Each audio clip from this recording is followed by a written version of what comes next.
Les bâtiments représentent 40% de notre consommation d'énergie. Cette énergie est surtout destinée au chauffage et à la climatisation.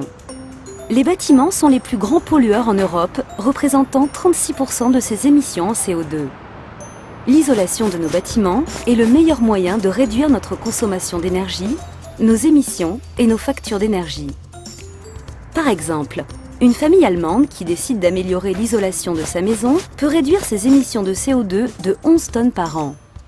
Pour obtenir une réduction équivalente, elle devrait renoncer à ses 2 voitures de taille moyenne et à ses vacances en Espagne 2 fois par an, arrêter de manger du bœuf et prendre des douches froides. Nous sommes tous conscients de l'importance de l'isolation et nous désirons naturellement faire le bon choix d'isolant. La laine minérale est le choix qui s'impose. Chez Eurima, nous pensons que l'analyse du cycle de vie, ACV, est la bonne méthode pour vous aider à prendre une décision. La laine minérale provient de matières premières abondantes partout dans le monde et d'une quantité croissante de produits recyclés.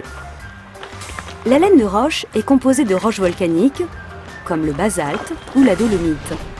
Une proportion croissante de celle-ci est fabriquée à partir de briquettes de matériaux recyclés.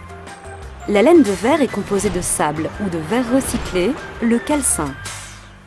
Le filage du matériau fondu sur des roues tournant à grande vitesse, qui s'apparente au processus de préparation de la barbe à papa, produit des fibres entrelacées fines qui, une fois formées en rouleaux ou en plaques, piègent l'air et deviennent d'excellents isolants thermiques et acoustiques.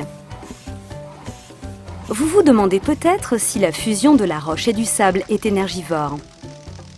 Même si sa production nécessite de l'énergie, une laine minérale classique peut, pendant sa durée de vie, économiser 300 fois l'énergie nécessaire à sa fabrication, son transport et son élimination. À présent, notre laine minérale est prête à quitter l'usine. Pour avoir un impact positif net, en termes de développement durable, un produit doit être transporté facilement.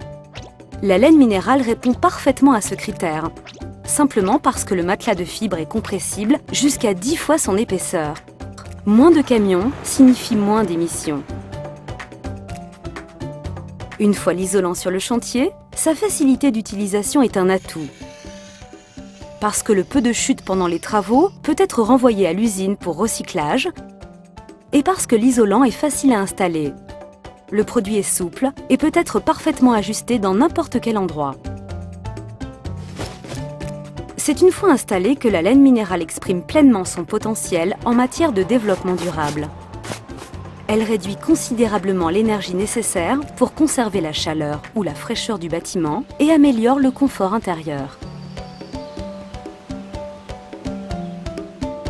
Même en fin de vie d'un bâtiment qu'il a isolé pendant de nombreuses années, l'isolant en laine minérale a un impact positif sur le développement durable, parce qu'il peut être réintégré dans le système, c'est-à-dire réutilisé pour devenir un nouvel isolant, protégeant un autre bâtiment et ses habitants, ou recyclé dans d'autres produits utiles.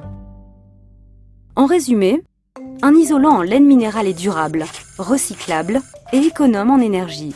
Il combat le bruit, est incombustible, conserve son intégrité dimensionnelle durant toute sa vie utile et offre une mise en œuvre propre et sûre. Il est composé de ressources abondantes dans la nature, utilise très peu d'énergie pour le transport ou la pose et a une empreinte carbone nette positive. Bref, la laine minérale est un isolant durable. L'énergie la plus durable est celle qu'on ne consomme pas.